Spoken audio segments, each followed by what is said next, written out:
Желаю вам успехов в делах! А если хотите знать о человеке все, подписывайтесь на канал. С вами Словарь жестов. Как читать мысли без слов? Психоанатомический словарь. Нужен для расшифровки дальнейших жестов. Кожа. Символическое местонахождение любого вида чувственности.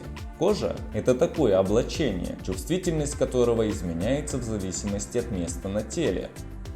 Тем не менее, особая топографическая чувствительность очень многое значит. Благодаря ей вы можете догадаться о предрасположенности к определенным качествам или о скрытых талантах, которым не хватает только горючего, чтобы стать явными. Невероятно? География чувствительных мест вашей кожи все еще остается наукой о неведомом континенте.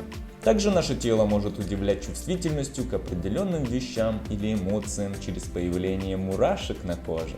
И это ни с чем не спутать. А пока вы делаете свои выводы, поставьте лайк, если хотите больше знать о людях и о человеке в целом. Далее расскажу про копчик и что он символизирует. Всех благ, дорогой зритель, научимся читать людей.